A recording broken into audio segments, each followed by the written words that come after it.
우리 로마서 14장 1절부터 12절까지 말씀인데요. 저와 함께 교독하도록 하시겠습니다. 제가 먼저 1절 읽습니다. 믿음이 연약한 자를 너희가 받되 그의 의견을 비판하지 말라. 어떤 사람은 모든 것을 먹을 만한 믿음이 있고 믿음이 연약한 자는 채소만 먹느니라. 먹는 자는 먹지 않는 자를 업신여기지 말고 먹지 않는 자는 먹는 자를 비판하지 말라. 이는 하나님이 그를 받으셨음이라.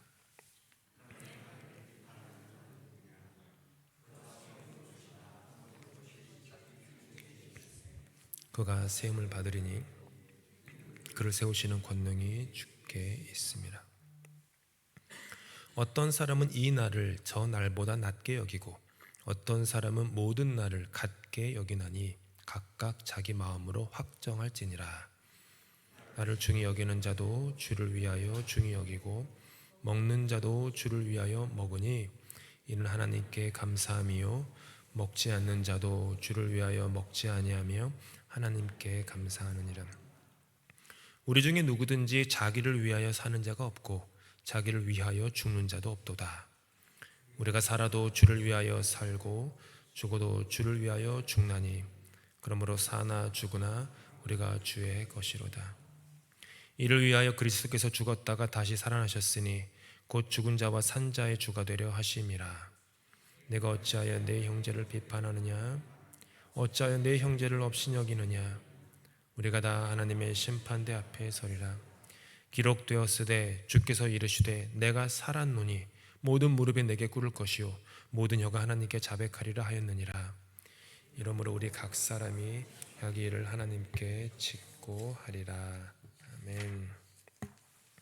오늘 로마서 14장 말씀을 가지고 무엇을 하든 주를 위하여 라는 제목으로 말씀을 나누려고 합니다. 오늘 말씀은 어떻게 보면은 제가 로마서 성경 공부를 할까 말까 고민을 좀 몇 달 동안 하고 있었습니다. 갈라디아서 공부를 했는데 들으시는 분들은 잘 모르실 수 있지만 이 성경 갈라디아서나 이렇게 교리가 있는 성경 공부 준비하는데 생각보다 시간이 엄청 많이 걸립니다.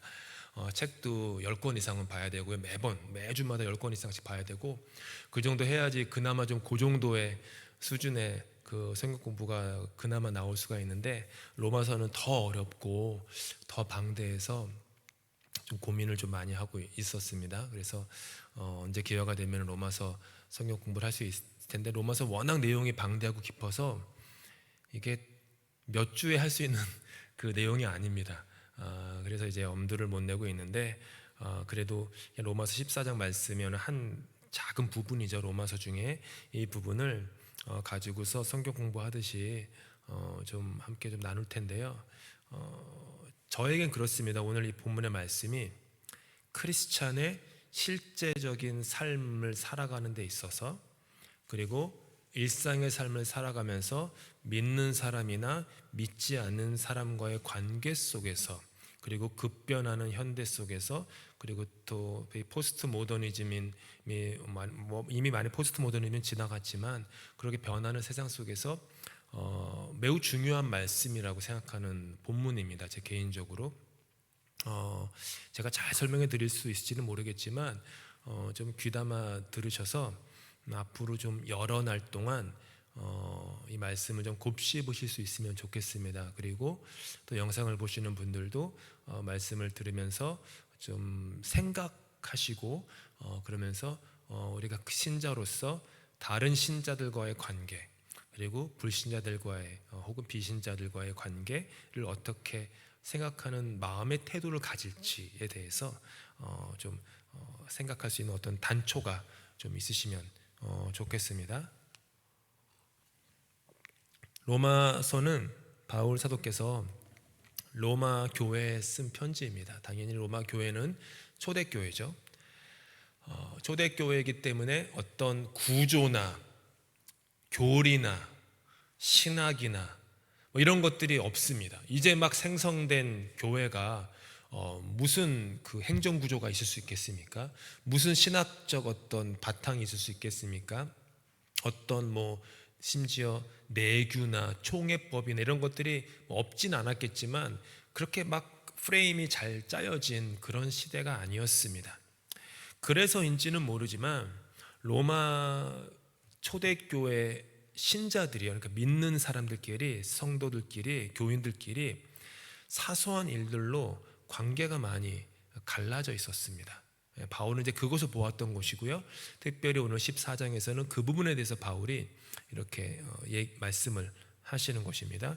2절 말씀인데 함께 읽습니다. 이게 이제 로마 교회에 있었던 문제 중에 좀 심각한 문제인데 어떻게 보면 또 사소한 문제입니다. 그렇죠. 어떤 그 문제는 대단한 일로 문제가 벌어지지 않습니다. 지구 평화나 뭐 환경을 지키거나 이런 거창한 일로 부부싸움을 하거나 성도 간에 싸우지 않습니다. 아주 작은 일들, 부부싸움, 사소한 일, 뭐 그런 걸로 이제 마음이 갈라질 때가 대부분이죠. 이제 이것 때문에 이제 로마 교회 성도들 사이에 관계가 갈라졌습니다. 2절 함께 있습니다. 시작. 어떤 사람은 모든 것을 먹을 만한 믿음이 있고 믿음이 연약한 자는 채소만 먹느니라. 고기 때문에 교인들이 갈라진 겁니다. 고기를 먹는 교인들이 있었고 채소만 먹는 교인들이 있었어요. 지금으로 하면은 이제 육식을 하는 교인들과 베지테리안 혹은 비건 이런 교인들이 있었던 거예요. 이들 사이에 근데 서로 막 싸웠던 거예요. 사소한 다툼이 교회를 가를 정도로 심각한 문제가 돼요. 바울에게 들릴 정도로 심각한 문제에서 그 멀리 떨어져 있는, 로마서는 바울이 로마에서 쓴 서신이 아니거든요. 수백 킬로 떨어진 곳에서 그 소문이 들릴 정도로 문제가 심각했다라는 겁니다. 근데 이게 그냥 고기가 아니에요. 영양분이 많은 특정 음식을 먹는다거나 뭐 동물 보호를 해야 되기 때문에 그런 거창한 이슈가 아니었습니다. 이 이슈가 왜 문제가 되었냐면 시장에서 파는 고기, 육류들은 전부 다 신전에 바쳐진 제사 음식이었습니다. 아시겠죠? 그러니까 그 신전이 있었는데 우상 신전에 제물로 바쳐진 고기가 내려와서 로마시 시장에서 마켓에서 유통이 되어서 팔렸던 겁니다. 그래서 그 고기를 먹는 게 문제가 되었던 거예요. 아니, 오직 한 분이신 하나님만을 믿는 우리들인데 어떻게 우상 신전에 바쳐진 고기를 우리가 먹을 수 있느냐? 나는 차라리 어떤 육식도 금하고 채소만 먹겠다라고 했던 거예요. 근데 육식을 먹는 사람들은 그게 무슨 문제냐라고 했던 것이고, 채소만 먹는 분들은 그거 문제다라고 했던 거예요. 그러니까 어떤 교인들은 그런 고기를 먹는데 자유로웠습니다. 이런 사람들을 바울은 누구라고 얘기하냐면 믿음이 강한 자들이다라고 얘기해요. 보세요. 믿음이 강해서 우상에게 바쳐진 고기라고 하더라도 거기에 별로 그렇게 거리낌이나 영적인 위해가 없이 먹을 수 있는 믿음이 듬직한 사람들이다. 어떤 이들은 고기를 먹는데 제물로 바쳐진 고기를 먹는데 자유롭지 못했어요. 바울은 이런 사람들을 뭐라고 불렀냐면 오늘 본문에 보니까 믿음이 연약한 자들이다. 여기서 근데 주목할 것은 이겁니다. 바울이 양쪽 다 믿음이 있는 자들이다라고 말하고 있다라는 거예요. 그렇죠? 믿음이 강한 자들이건 믿음이 연약한 자들이건 둘 다 믿음은 있는 자들이에요. 고기를 먹지 못하는 교인들에게 믿음이 없다라고 하지 않고 믿음이 약할 뿐이다라고 말합니다. 즉 오직 믿음만으로 주님 안에서 의로움을 얻는다라고 하는 그 진리, 로마서의 진리죠. 갈라디아서도 나오는 오직 의인은 뭐예요? 믿음으로 말미암아 살리라 라고 했는데, 그 진리에 입각하여 볼 때 양쪽 다 주님 앞에서 그들의 고기를 먹거나 채소를 먹는 행위 때문이 아니라 그들이 가졌던 그 행위의 밑바닥에 있는 믿음 때문에 의롭다 하심을 얻은 사람들이다. 둘 다, 양쪽 다라고 얘기하는 거예요. 그런데 로마 교회는 이 부분에 대한 신학적인 무지가 있었기 때문에 갈라지게 된 거죠. 여기서 바울 사도께서는 두 가지의 권면을 하세요.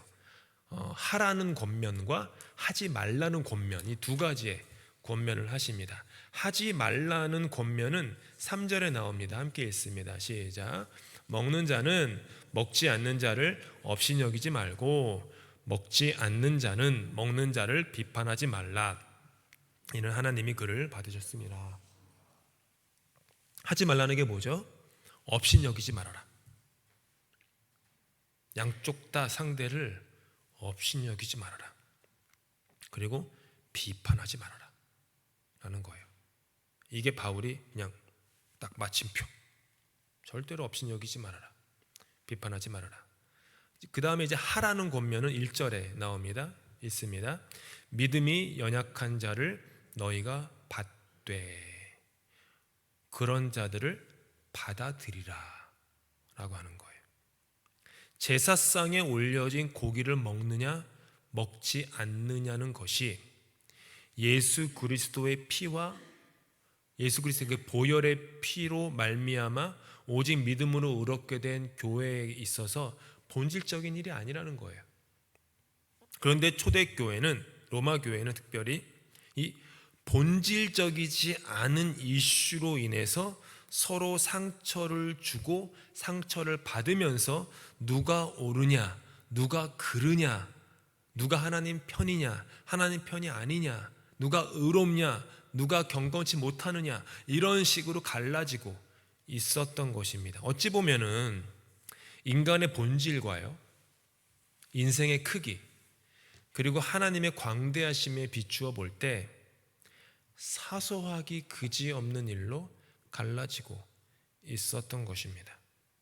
이유는 아까도 짧게 설명드렸지만 로마 초대교회의 교인들에게 진리에 대한 신학이 없었기 때문입니다. 신학이 없어서 그래요. 현대 기독교 그리고 현대 교회의 가장 큰 약점은 신자들에게 신학이 부족하다는 겁니다. 부족하다라는 말씀은 좀 순화해서 말씀드린 거고 거의 신학이 없다시피 합니다. 신학은 목사나 신학 교수와 같은 전문가들에게 맡겨놓은 채 신자들은 교회 생활에만 공을 들였기 때문에 신학이 없는 교회가 양산되었습니다. 그런 거 우리 모릅니다. 공부 좀 하는 사람들이나 할 수 있는 게 신학이죠. 근데 그렇게 따지면은 예수님의 사도 12사도들에게 가서 만약 그런 말을 하면 사도들이 코웃음 칠 겁니다. 초등학교도 안 나왔는데요 우리는 이러잖아요. 사도 중에 초등학교 나온 사람이 어디 있습니까? 그 중에는 글도 모르는 사람들도 있었을 텐데 나중에 배웠을 텐데요. 근데 그들에게는 신학이 있었어요. 예수님과 함께 다니면서 배우니까 그냥 개념적인 신학이 아니라 신학이 아니라 몸으로 배워낸 신학, 그것들이 있었던 것이죠. 바울은 그래서 이런 사소한 이슈에 대해서 작은 대답을 해주지 않고 진리에 대한 큰 틀 안에서 그 삼위일체와 성경과 교회를 이해하는데 공을 들이고 있습니다. 바울의 지금 오늘 본문의 신학적 초점은 형제를 판단하지 말라였어요. 형제를 판단하지 말라. 예수님 말씀에서 그대로 따온 거죠. 형제를 판단하지 말라. 3절에서 말하듯이 하나님께서 이미 그 사람을 받으셨기 때문입니다. 3절에 보니까 3절 마지막에 보니까 하나님이 그를 뭐라고요? 받으셨습니다. 하나님이 받으셨는데 왜 비판하느냐라고 하는 것이죠. 15장 7절에서도 이렇게 말씀합니다. 함께 읽습니다. 시작. 이러므로 그리스도께서 우리를 받아 하나님께 영광을 돌리심과 같이 너희도 서로 받으라. 받으라라는 말을 2번이나 강조합니다. 하나님께서 받으셨다. 그게 마침표라는 거예요. 하나님께서 받으셨다. 그게 최종장이라는 겁니다. 그 사람의 행동이 나의 좁은 문화와 관습과 경험과 생각과 다르기 때문에 틀렸다라고 함부로 판단하지 말아라. 하나님이 그 사람을 받으셨으면 그걸로 끝인 것이다. 어떻게 그럴 수가 있어요? 말한다고 소용없습니다. 하나님 받으셨으면 그걸로 끝입니다. 신자는 오직 믿음으로 말미암아 의롭다 여김을 받습니다.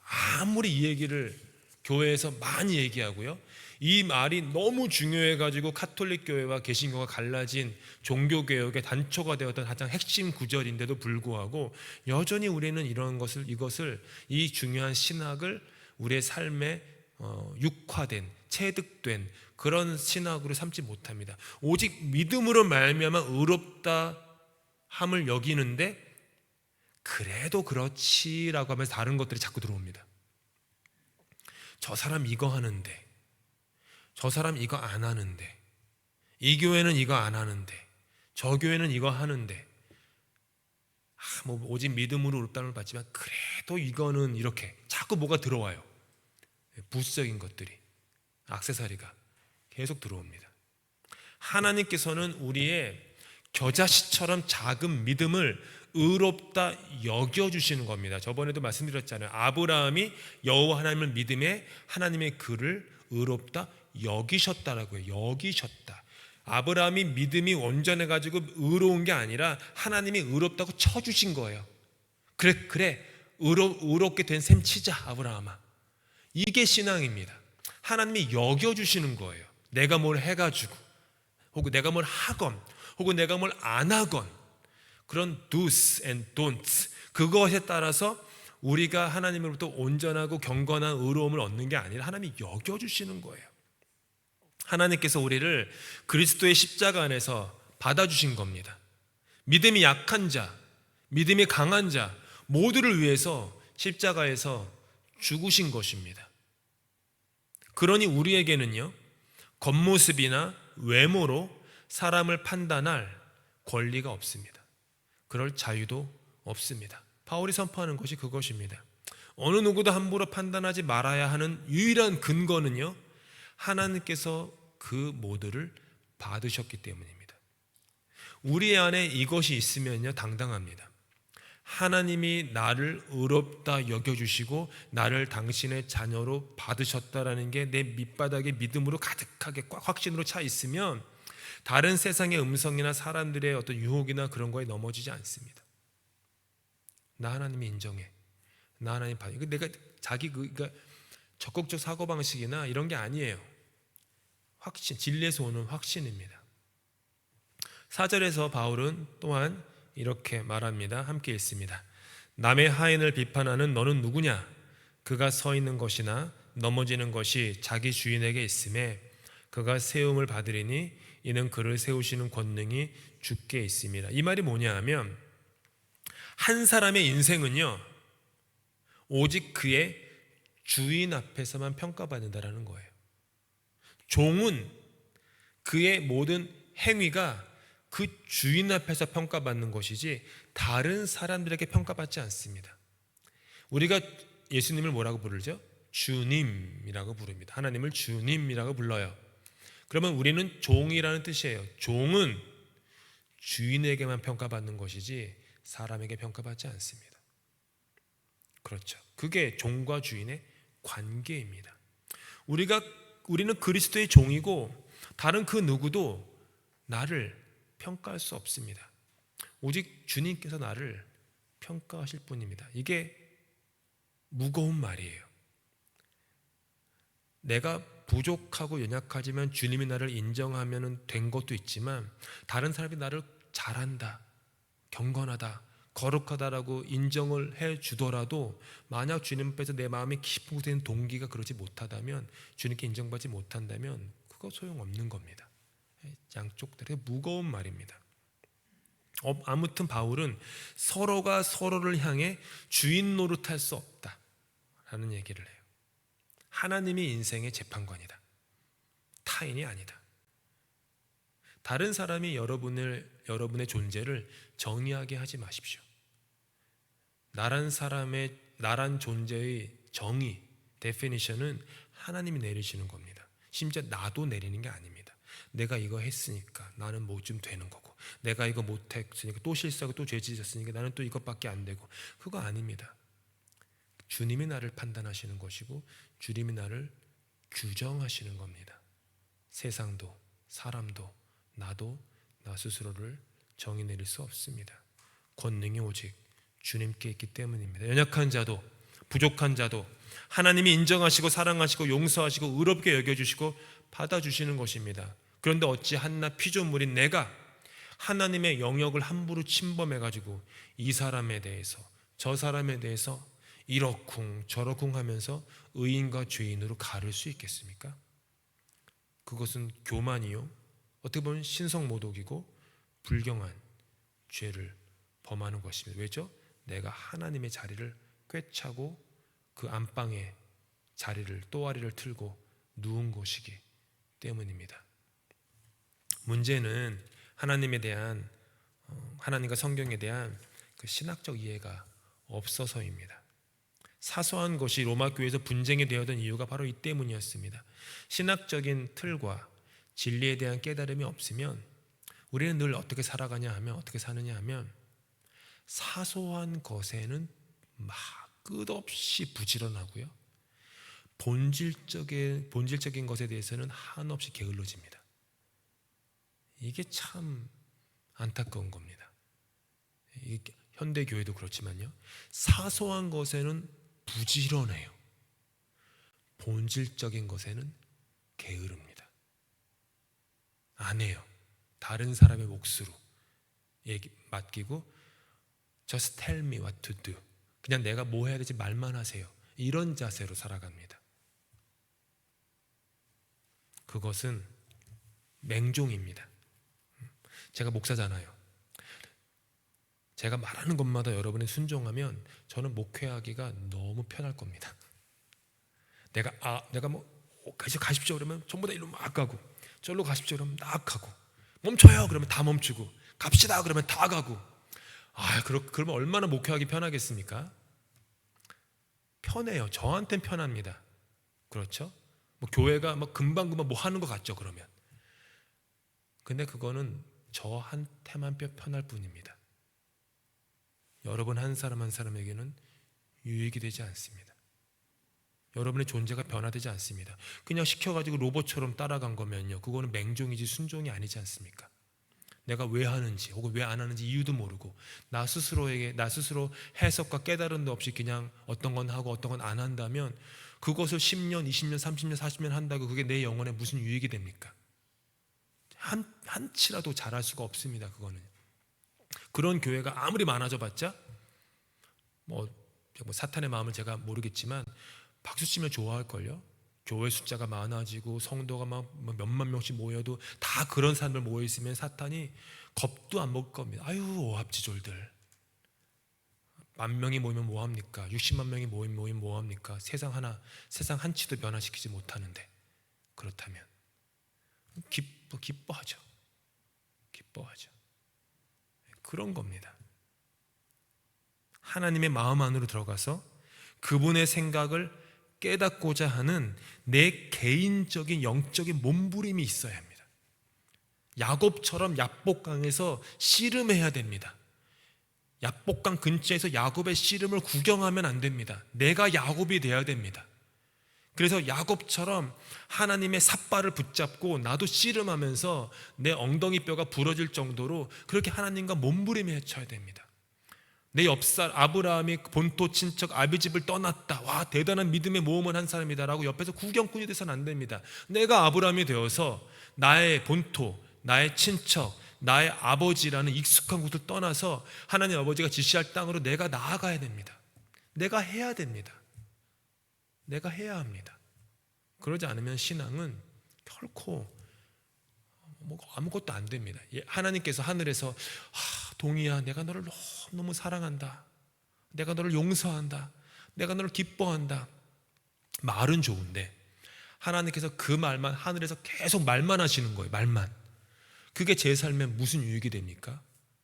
하나님의 그런 말이 아무 도움이 안 됩니다. 하나님의 그 말이 육신을 입고 아기의 몸으로 말구 위에 나셔서 내가 숨쉬는 공기와 내가 걷는 흙을 함께 걸으시면서 함께 말을 섞으시면서 걸어가셨던 성육신하신 하나님이 아니라면 그것은 그냥 말뿐인 것이죠.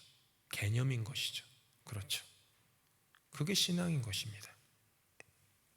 먹는 것과 더불어서 이 날이 저날보다 낫다 혹은 모든 날이 같다라고 하는 상반된 생각에서도 로마 교회에 분쟁이 있었어요. 지금으로 하면은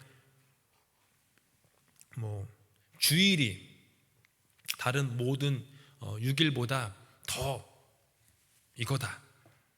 혹은 근데 어떤 신자들은 무슨 말입니까? 우리 신자의 삶은 언제나 매일매일의 삶이 일상의 삶인데 월요일부터 주일까지 다 똑같은 날이죠. 이걸로 이제 교회에 또 분쟁이 나. 혹은 매 주일이 또 다 특별한 날이 아닙니다. 추수감사절이 더 특별한 날입니다. 부활절이 더 특별한 날입니다. 이렇게 특별한 날을 더 중히 여기는 사람들, 그 사이에 이렇게 부딪혔다라는 얘기예요. 결국 같은 맥락이었어요. 결국에는요. 이 이슈에 대해서, 날에 대한 이슈에 대해서 바울의 겉면이 좀 특이합니다. 함께 있습니다. 각각 자기 마음으로 확정할지니라. 그러니까 바울은, 사도께서는 문제가 발생하는 근본적인 이유를 직시하고 계시는 거예요. 사람들은 의견은 많은데 진리에 대한 확신은 없었던 겁니다.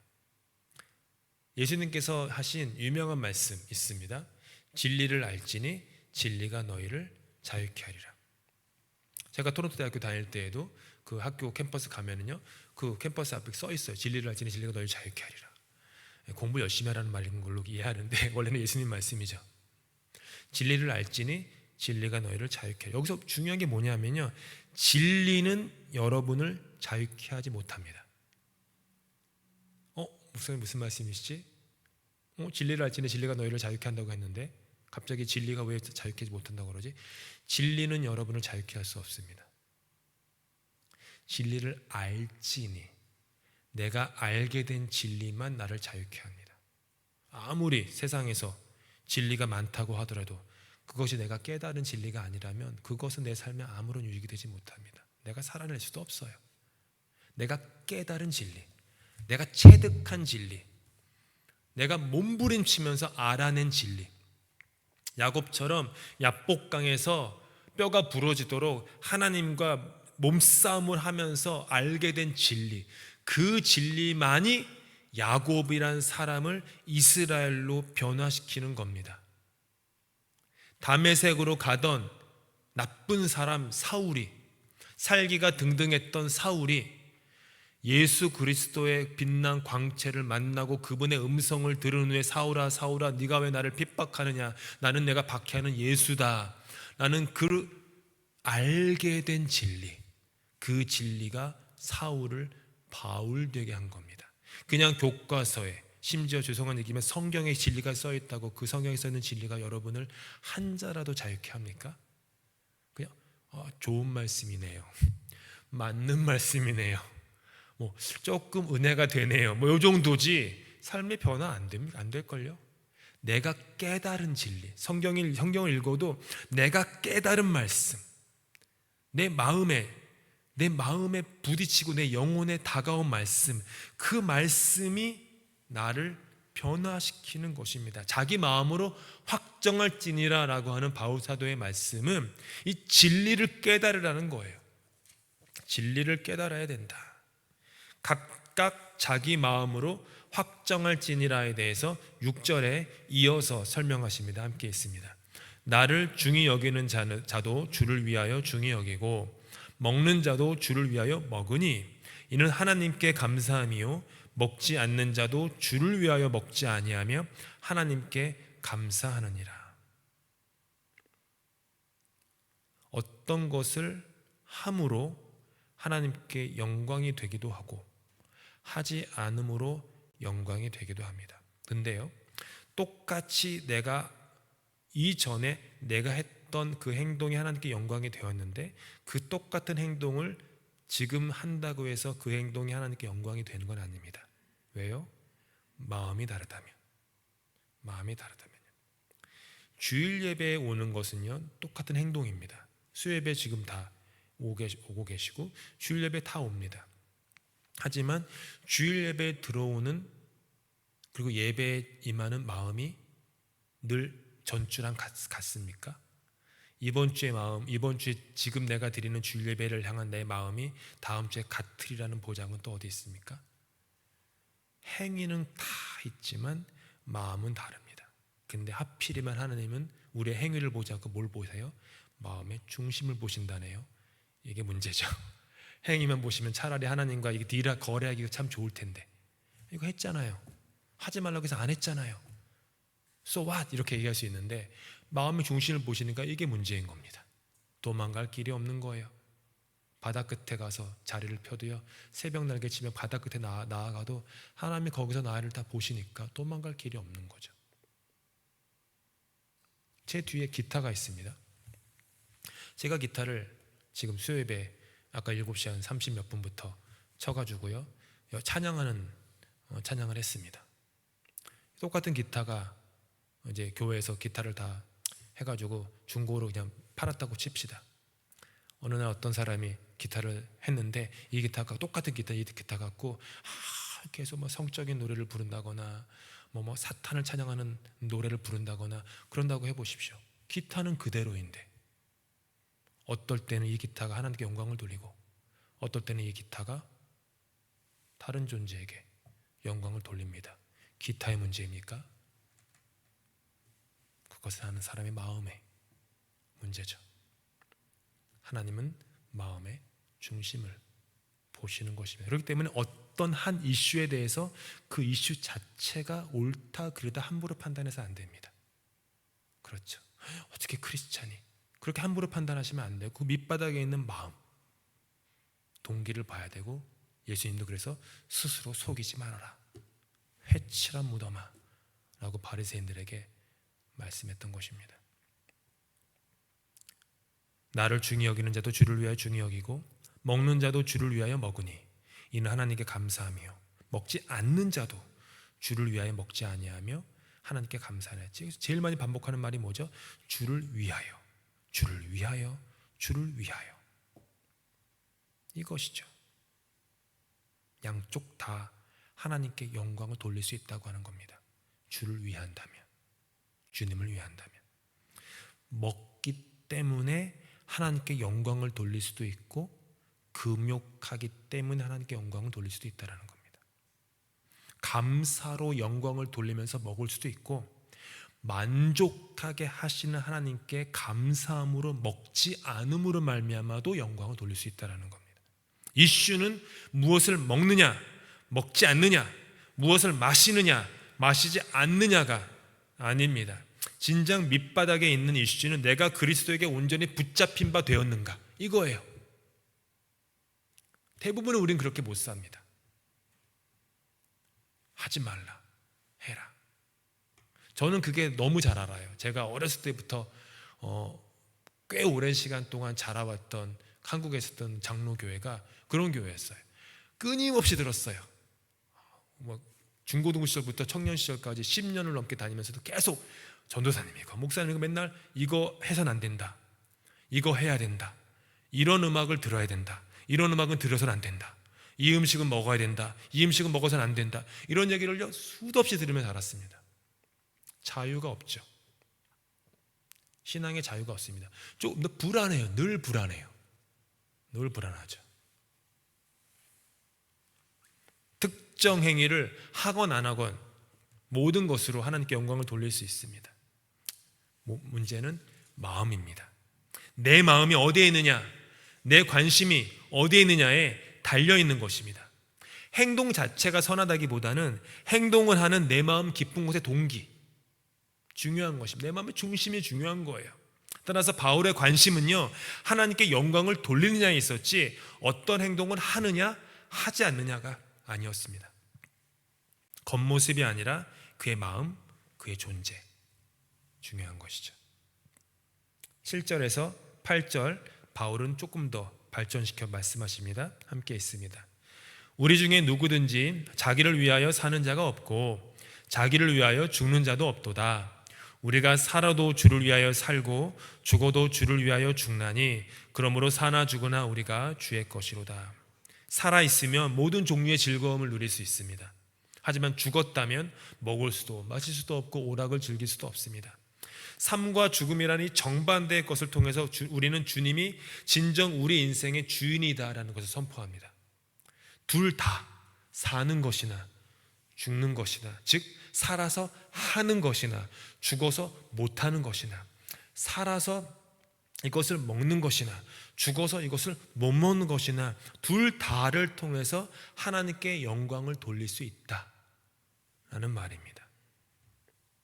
삶과 죽음이라는 이토록 완전히 다른 것들조차도 그리스도의 높고 위대하심을 나타낼 수 있는 것이라면, 음식이건 음료이건 특정한 날에 대한 것이건 모든 사소한 차이점을 통해서도 그리스도께서는 영광을 받으실 수 있다라는 거죠. 그러니까 겉으로 보이는, 그러니까 바다에, 예를 들어서 이거죠. 사도 바울께서 바다에 나갔는데 바다에 찰랑거리는 파도를 보는 거예요. 그 파도가 이제 이슈죠. 사람들이 싸우거나 갈라지거나 다투는 이슈들, 찰랑 거립니다. 계속. 근데 바울은 계속 신학적 사고를 하는 사람은 어떤 사람이냐 하면, 찰랑 거리는 파도가 아니라 그 파도의 밑바닥에 있는 묵직한 그 바다의 대양의 흐름, 그거를 눈여겨보는 사람, 그런 사람이 신자이고 신학적 사고를 하는 사람입니다. 위에서 차싹차싹 거리는 거 보면서 큰일 났네, 어떻게 이럴 수가, 어떻게 저럴 수가, 이러지 말고, 일희일비하지 말고, 그 찰싹거리는 위에서 찰싹거리는 파도가 대양의 흐름을 움직이지 않습니다. 보이지 않는 밑바닥에 있는 묵직한 것이 대양을 움직이는 겁니다. 교회도 마찬가지죠. 교회 위에서 차차차차거리는 여러 가지 말들이나 이슈들이나 감정의 기복이나 이런 것들이 교회를 움직인다면 그 교회는 건강하지 못한 교회입니다. 찰싹거리는 게 있죠. 그 위에 요동함이 있죠. 근데 더 중요한 거는 대부분의 성도들의 마음에 묵직한, 밑에 있는 묵직한 것, 묵직한 신앙, 묵직한 잠잠함, 묵직한 순종과 인내, 그리고 비판하지 않고 업신여기지 않고 사랑하는 그 마음, 그 묵직한 것들이 교회 안에 이렇게 흐르고 있으면 그 교회는 단단합니다. 요동치 않습니다. 이게 없으면요, 그냥 이리저리 휩싸입니다. 저는 우리 교회가 그런 교회가 되면 좋겠습니다. 그런 교회가 되고 있다고 믿습니다. 아멘. 그렇게 묵직하게 10절에 나오는, 그리고 12절에 나오는 바울의 권면 함께 읽어봅시다. 시작. 내가 어찌하여 내 형제를 비판하느냐? 어찌하여 내 형제를 업신여기느냐? 우리가 다 하나님의 심판대 앞에 서리라. 12절. 이러므로 우리 각 사람이 자기 일을 하나님께 짓고 하리라.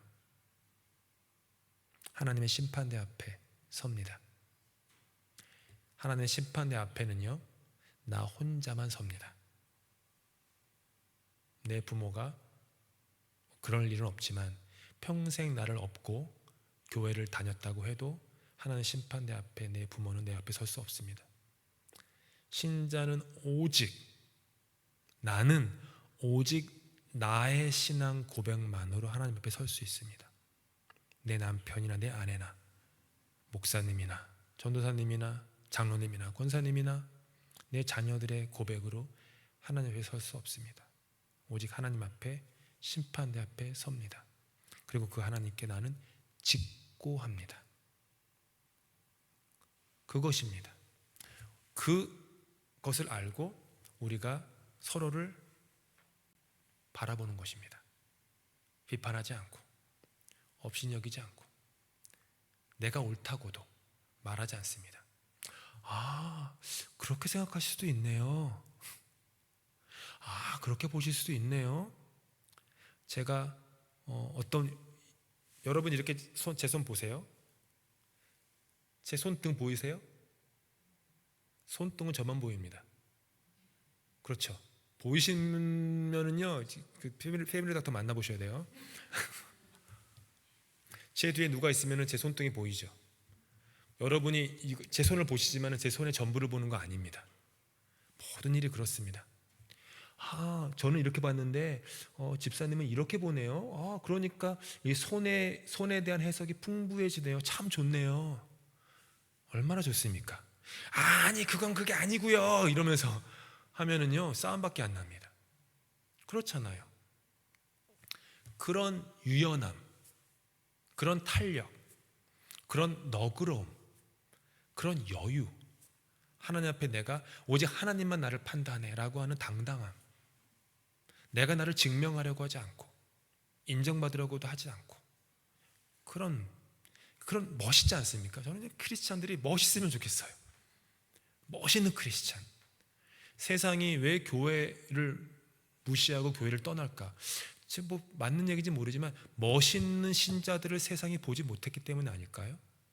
저 사람처럼 교회, 저 사람 같은 사람이 다니는 게 교회라면 나는 안 다닐 거야. 이런 얘기들 하잖아요. 멋있지 않다라는 거예요. 쿨하지 않다라는 거예요. 신자들이. 멋있는 목사. 잘생겼다는 얘기 아닙니다. 멋있는 마음이 듬직하고 여유롭고 든든하고 묵직하고 이런 생각이 있는 목사나 교인들이나 교회가 있으면 우리가 그냥 나가서 막 예수 믿으세요 가지 않아도 저분이 다니는 곳이 교회라면은 나 한번 거기 가볼래 이런 마음 들지 않겠습니까? 저게 예수 믿는 거라면은 나 한번 예수 믿어볼까? 그런 생각하지 않겠습니까? 바울은 지금 그 얘기를 하는 거예요. 지금 그 얘기를 하는 거예요. 신자가 되십시다. 신자가 되어서 오직 서로가 서로를 받읍시다 라는 바울의 권면입니다.